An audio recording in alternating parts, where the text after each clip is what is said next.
Good morning, everyone. My name is Dr. Petrouchka Moise, and I am a Clear Mellon Fellow with Grinnell College, and my title is Data Curist for Haitian Visual Arts. So the Waterloo has already cataloged all of their collection, and what we're doing right now is making sure that all of our information that has been analoged, written on paper, is that we're able to put that on a digital platform where artists and researchers are going to be able to look up artists by type of artistic style, by the artist's name, maybe by the time of donation.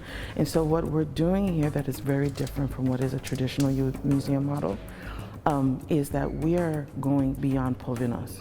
So provenance is the understanding of the information that basically comes with a piece of art.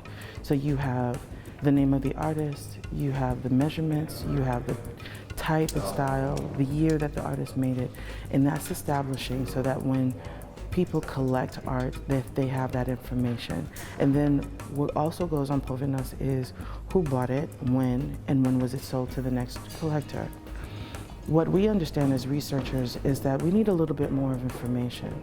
So what we're trying to do now is to go beyond, is to see what was the experience of the donor, how has the Waterloo collected this information, and how many ways has this piece of work been translated in exhibitions. So for us as researchers, what does that do? It allows us to establish a landscape as to when the piece was made in Haiti, how did it travel to here, how was it utilized when it's in this capacity of the Waterloo, and how many ways has this one object and how many themes has it been translated to? And that leads also to the identity of the object and also to the identity of the artist. So it helps us to broaden the conversation. And so usually when we're thinking about art, we're thinking about art historians or artists. But there's also an importance of this as landmarks to our history when we're looking at the politics, when we're looking at the sociology, when we're looking at the psychology, and when we're looking at the dynamics of culture and family. So also, this would be very important to those of us in the diaspora because there's over 9 million of us living outside of Haiti.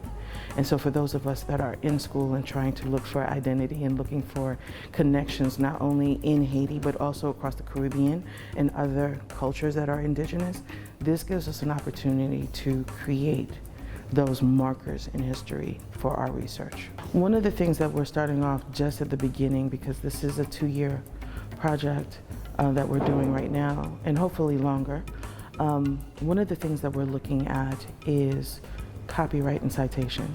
As a researcher, it's very important for us to have the accurate and the precise information. So we're looking at the fact of how do we handle copyright issues when the artist is no longer with us, when it is a donation.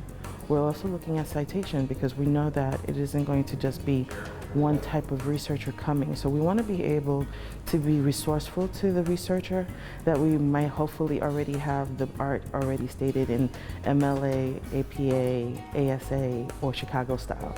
So as having done a dissertation, I knew that that was so wonderful when I could go to a source and the citation was already there for me. So those are the kind of things that we're looking at. But there's going to be, as we uncover more and more subject matters for us to study and prepare for this collection.